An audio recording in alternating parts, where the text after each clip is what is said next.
Hey guys, this is GamerCow. Welcome back to another Pokemon Violet Wonderlocke. This time we are going into the Blueberry Academy, as mentioned before, so we will make our way back to the Academy here. Mostly wanted to start from this end just so we could see how fast it is to load. You don't even get to see the Dragonite anymore. It's honestly kind of sad. I really liked that Dragonite, but yeah, it's so quick to load into Paldea again here that it just... I don't know, that used to take like 15 seconds or something. And yeah, who do we have here indeed? This guy is very interesting as far as like characters go, because he's just kind of out there. Like he's stuck in his own world sort of thing. And I don't know, I just think it's neat. Valley, yeah. Val just getting disrespected as always. But still, must have slipped my mind, indeed. Yeah, I don't know. He's definitely a lot more cheerful than Briar, but, you know, it's to be expected. But I guess one of the things with this game, like, there's not really any sort of quote-unquote evil team or, like, any sort of ill intentions, with the exception, maybe, of the Professor, which is kind of a nice twist in its own right, but we're getting into potential spoilery stuff that way. I don't know, does anyone really not played this game by now? It's more for the interesting, like, run stipulations that we're doing this one, to be honest. But hey, it's all good. Yeah, so apparently we've left a really good impression, and so we're getting hand-picked to go to Blueberry Academy. Now, the kind of fun thing with this is, because unlike the Crown Tundra, there is a very definite you can't proceed further in sort of thing within this, because the actual story stuff is required in order to keep going through with the rest of the Blueberry mission stuff. But you can make a start, and that gives you access to the academy itself, so you can get the items. You can go all the way up to Blueberry Quest being available, so you can get points to buy TMs if you want to, and that's pretty useful because there's quite a few good TMs for sale. And yeah, we don't even see the Dragonite. Pretty funny how that works out. But also, the other kind of nice thing here, you could, in theory, catch some new Pokemon if you wanted to. But again, unlike the Kitikami stuff, the Blueberry Academy's terrarium does not scale downwards as far as levels go. So everything here is going to be far, far too high to like obey you. But you could always do breeding with them, right? So yeah, the Academy, it's so blue. Mostly underwater. It's a very, very interesting setup here. Definitely not Bioshock in the end. It's but it gives you that sort of impression, doesn't it? Because it's under an underwater like thingy for it. So yeah, why'd you pick the name? I mean, I guess I could have asked like, why is it underwater? Would be the thing, but like, it's because in the language of flowers, the blueberry is said to represent a fruitful life. Hey. Lacey has gotta be, like, one of my favourite characters in this. I don't know. It's just, like, I guess because I really like Patchouli, obviously, and Toho stuff. And, yeah, she basically is, like, you know, what if Patchouli left the library? So, you know. Yep. Also, she doesn't accept anyone's nonsense, and that is, by itself, amazing. So, yeah. Must be someone more suitable. Oh no. No, she doesn't want to be the one to give us the tour, apparently. But whatever. That's just not right. Also, it's a classic, right? It's even referenced in the TCG artwork for her illustration rare and whatnot. So, yeah, it's pretty cool. Yep. So she will take on the task of leading us around and whatnot, and on we go down the bridge. And this is basically where the losing battle is. If you want to do everything quote-unquote legit here, if you want to have like no blemishes on the record, if you will, then you need to be able to defeat three Pokemon that are around level 70 odds, which is basically endgame of both the the Kitikami post-game is about 76 as the finale level, and the end game of the regular game stuff is about 67. So that's the problem, really, is you've got to be able to defeat something that's higher than the end game stuff. I also forget that Terastalize has two L's in it. I don't know why. Like, whatever. It's like Terastalize is in its double L at the end. It's a bit of a strange thing. I never quite remember that. I always end up thinking just singular. Anyway, yeah, as we have a battle, and every battle in this place is a double battle. Also, yeah, he just like gives out the personal thing of this is Clay's daughter from Unova, because Blueberry Academy stuff is all about Unova. So, yeah, obviously her has got to be Gen 5 remakes coming out soon. Obviously not, but everything's well set for it. But yeah, if you want to actually win this one, you do need quite high level Pokemon. So obviously obedience would be a decently big factor at the moment, but even beyond that, we wouldn't be able to control, we wouldn't be able to use them because of level caps. So, oh, excuse me, hiccups abound here. Yeah, level 70, I believe the Excadrill was maybe level 71. And yeah, this is the other kind of cool thing. If you have a ground type here, then you are relatively well set, but the whole Discharge, Lightning Rod, and Discharge into a ground type combo is pretty respectable, to be completely honest with you. It's quite potent, so yeah. We do have to give up the tiniest bit of money here as well. Oh, 104 Pokédots, whatever will I do without that, right? So yeah, we do take a loss here, but it does not stop us from a pretty white-hot battle indeed, huh? Yeah, it's not exactly much of a contest at the moment, but that is totally fine. This is usually the particular, uniform stuff that I like the best, so I would normally use these ones, but I kinda will admit I sort of prefer the tracksuit.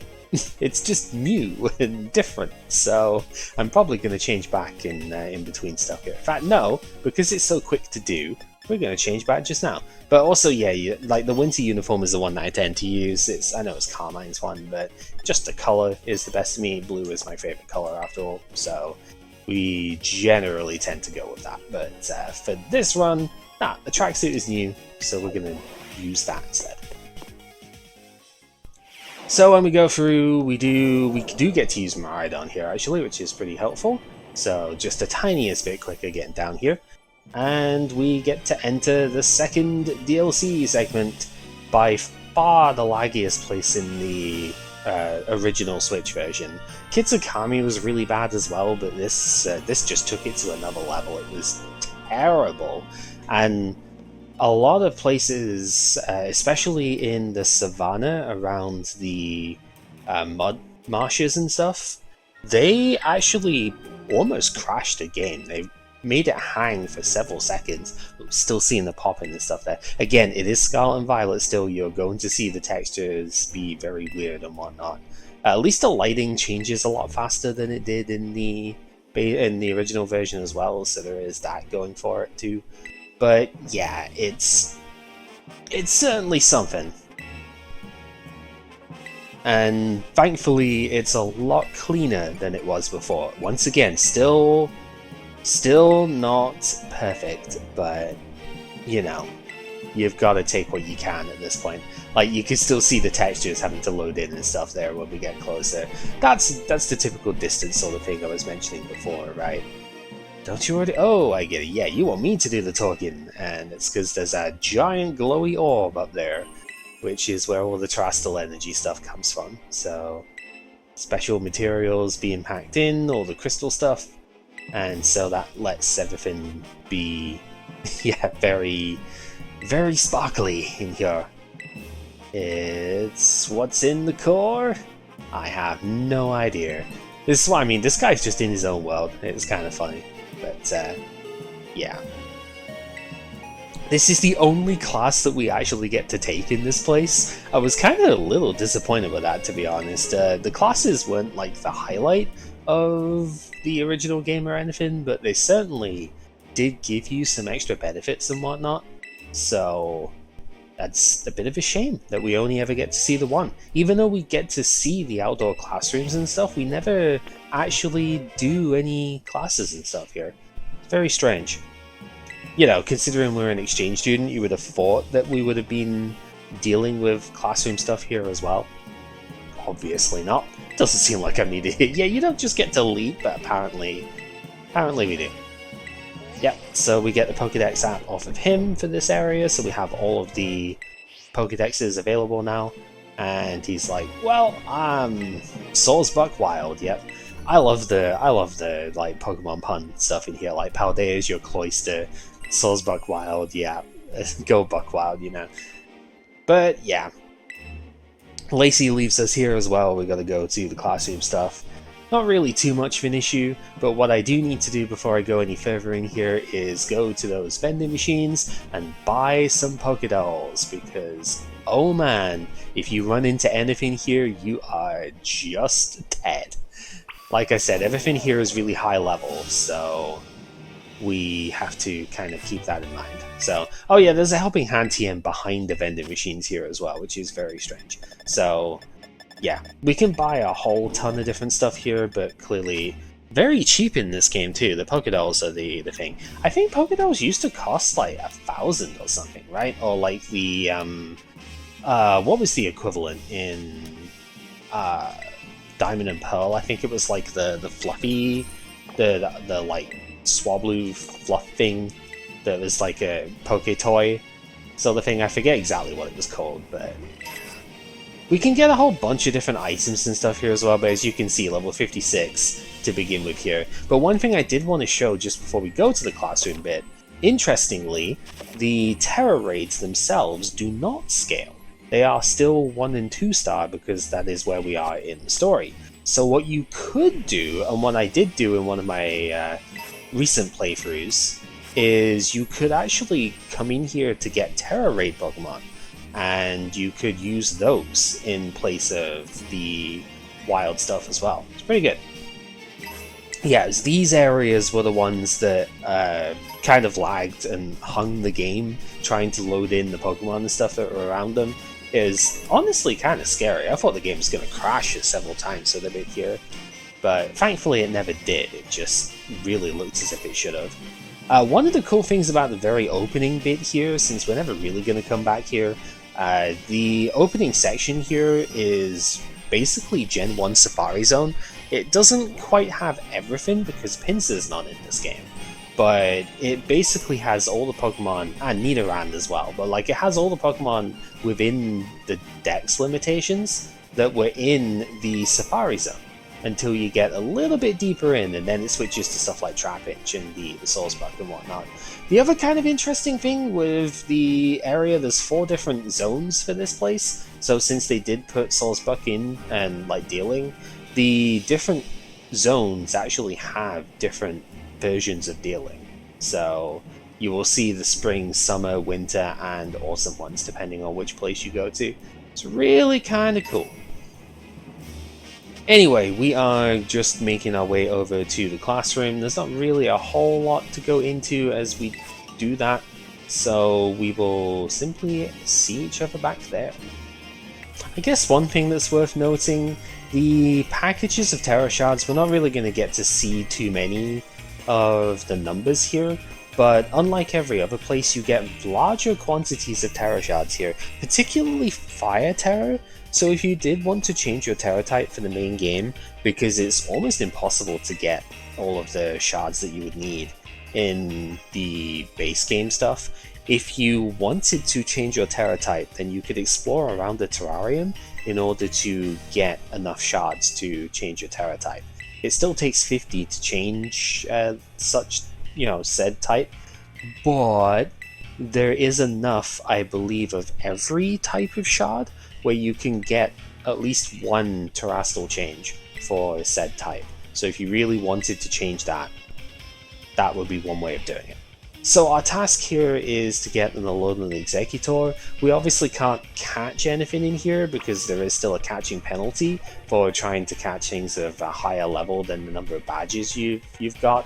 So instead I have simply brought one in from Pokemon Home, and we will show him that now. You got yourself an Alolan Executor. Grew taller and taller, outgrew its reliance on psychic abilities, and the power of the sleeping dragon within it awoke. Bullcrap, but you know, whatever. Yeah, it was a walk in the park. Got a knack for catching stuff too. Yep. So this is as far as you can go for story stuff here. Now at this point, this is where Carmine would call you on your phone and request that you battle her. So everything from here on out is pure exploration. Yeah, because we finished that class so quickly, everybody else didn't even have a chance to catch one, so they all have to do it for homework. We are evil on the thing. It was easy. Yeah, so she has to go now. It's the end of our little tour. So yeah, we have Blueberry Quest. This is what we get unlocked for doing this stuff here. The like missions, the assigned here. Like you could maybe have to catch stuff, do some other battles. We can't really do very many of these with our current party, because if we get an auto battle one, then we just can't do that whatsoever. We have to catch a particular type of Pokemon. We also can't really do that right now. So we're a little bit stuck as far as gaining extra points and stuff go here. But if we could, and there may be some quests that we can do, if we could do them, then we'd be able to get some extra TMs and whatnot available out of the school store. So as you see, you aren't quite ready to progress any further in the adventure. You got to have completed the Paldea region by doing the last task, as well as conclude the assignment given during the school trip.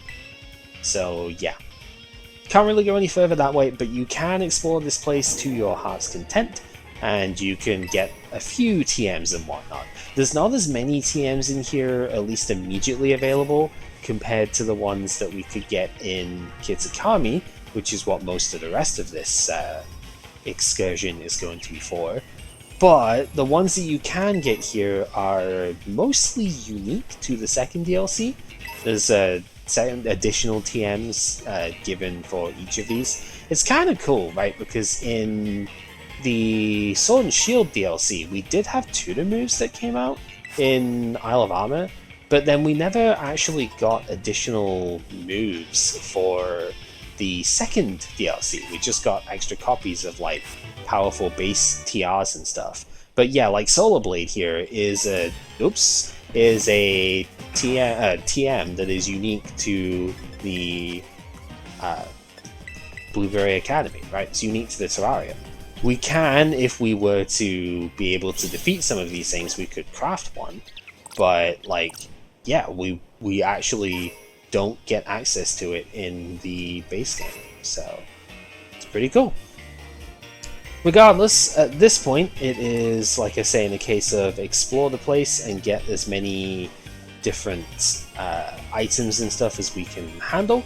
So most of the rest of this is going to be showing the variety of different TMs that we have access to between the two regions. So you'll be able to see more or less what my initial TM roster is like. We do have a bunch of them at the moment, but these were all picked up in the with these two exceptions, right? These were all picked up in the first areas of Paldea. So, and I think there are definitely still more. There's a couple of TMs I probably missed, but that's neither here nor there. We will be able to get some extra ones before going to Katie as well. And like I said, you could explore a vast area in Paldea as well, and there's quite a lot of TMs that you can get that way. Yeah, see, 15 Bug Terror Shards, so since we already picked up a lot. That's an awful lot to kind of go with here. Be able to, potentially, if you could find a couple of sets of those, you could get a whole Terastalization out of that. Like a whole Terra type change, which is pretty neat.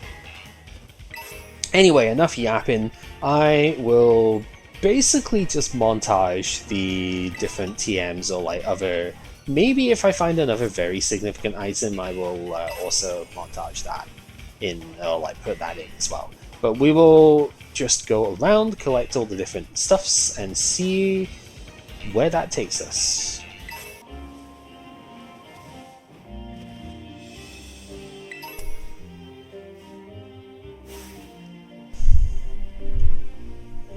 Well, on the plus side, I did actually find a shiny. On the downside, there is absolutely no way I'm going to be able to catch it, so I don't think that really counts somehow. Oh well, pretty cool though.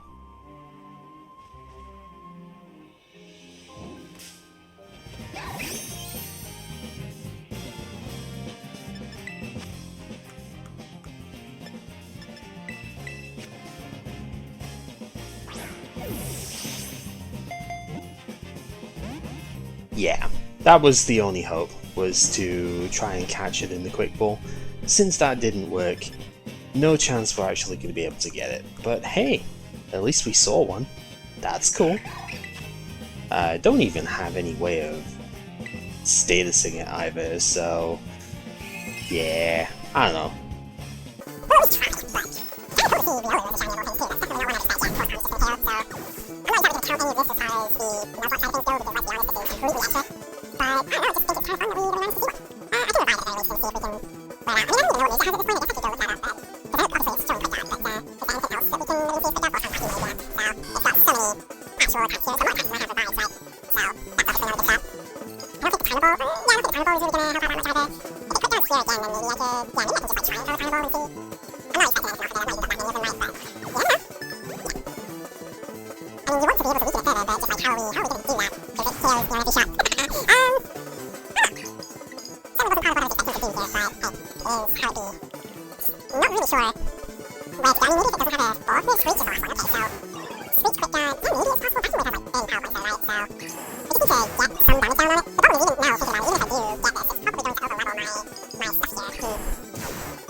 more attacking. I think I might try again from there. Yeah, just too bad we don't have any source space, and like, if we had Sing, even, on Swablu, maybe it could go for that as well. Yeah, I thought Force Spawn had 20 power points for some reason, but it only has 10, so there is a chance. We'll just have to see. But realistically, there's only a chance if I manage to actually get attacks off here. I have to use the beta stuff thing, because luckily Screech has got 40 power points, and Quick Guard has only got 15, but Screech has got 40, so it has more of those than it does actual attacks here, but naturally we just get attacked at random, because there's a lot of Pokemon, so it's maybe run out of Quick Guard at this stage, and so it might just be choosing between like 2 attacks and one phase move. I don't know, because it used a lot of Quick Guard anyway. Oh, never mind, it's still got at least 1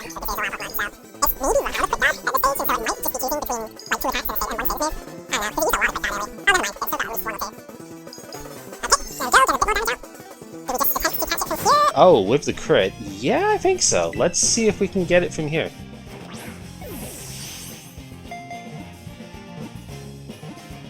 Oh, we actually did too. Wow. Okay. This is not usable for a very long time, and actually it didn't overlevel us too, which is fantastic. Okay. That is way better than I could have ever hoped for here. What do I get rid of for this? Probably Rapid Spin could be useful for Katie. So could... No, Tail Whip is less useful with the stuff here. I don't know. I mean, I am using it as a special attacker, so... Well then. There is actually a shiny. Okay, so this one, the other disadvantage, I guess, to catching something in the wild, it's going to be a little bit less potent for IVs and stuff, but that is completely fine. We will happily go with that. Yeah, it ran out of Force Spam and almost ran out of Quick Guard, so it was just going to be choosing between Vacuum Wave and Screech. I had 23 attacks left. How many revives did I have left? 20. So I would have actually run out before it ran out of attacks.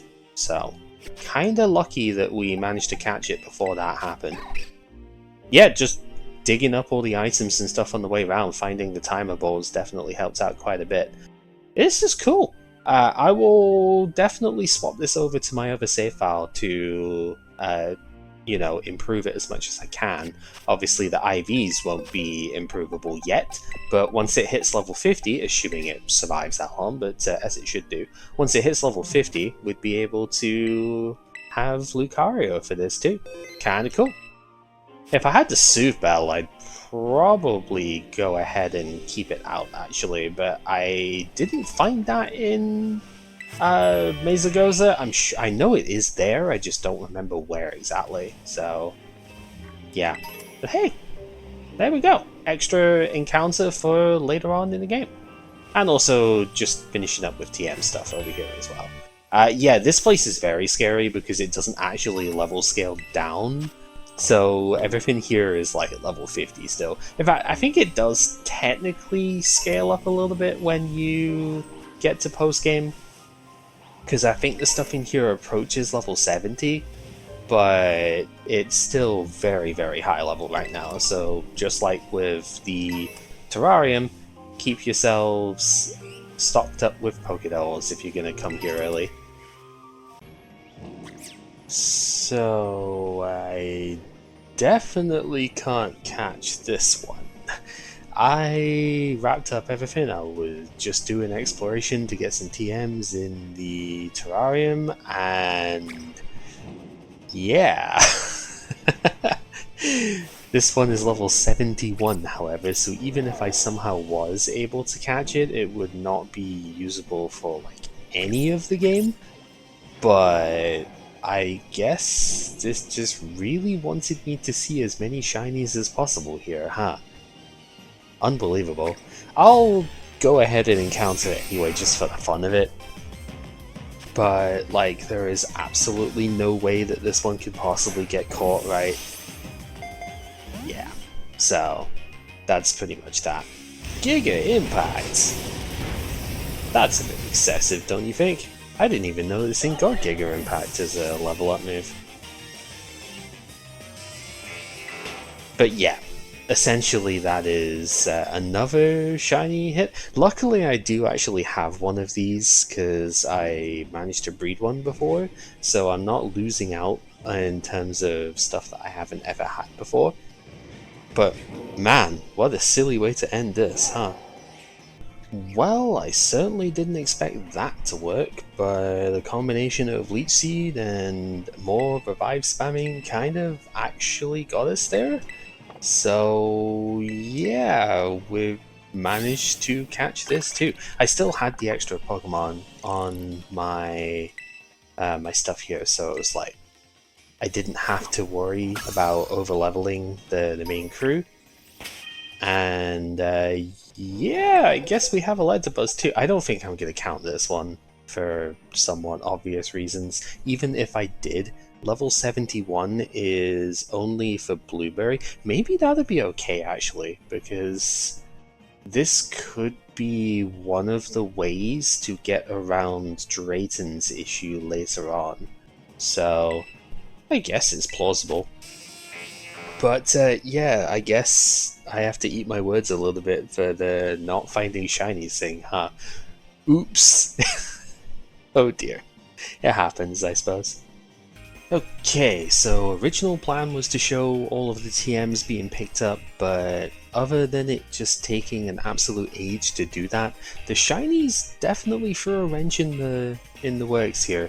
So I'm just going to show the bag here. I have gone through Kitikami and the terrarium as much as is possible without abilities. There are a couple of TMs I will have missed because they are like, you know, jump off the cliff of the side of Oni Mountain and whatnot and just hope that you get what you need. There's an Ice Punch and a Fire Punch somewhere in the savannah that I haven't picked up yet that I just need to actually find at some stage. But yeah, there's an absolute ton of TMs that you're able to get just by going through these base areas. There are some extremely useful ones. You can see Flamethrower, Thunderbolt picked up there. Ice Beam there's only one of at the moment. I'm pretty sure you need to be able to either swim or climb in order to get the other one in the polar region. But yeah, there's just... if you've ever wanted to kit out your Pokemon before you properly start the game, there's a lot of stuff that you can get without having to actually defeat opponents and whatnot. So we will make sparing use of these for now, because obviously it will be kind of expensive to use things immediately. I would rather use the lower power stuff if I can before like committing, say, a Thunderbolt to something, but if we need it for a particular boss, most notably the Team Star stuff, then we have these around. So they'll be extremely useful in the future. For now though, this has been Game Cow playing Pokemon Violet, apparently finding shinies even when not meaning to, sorry Tild. And next time we'll be starting the game proper and going for our gauntlet of bosses. Let's go.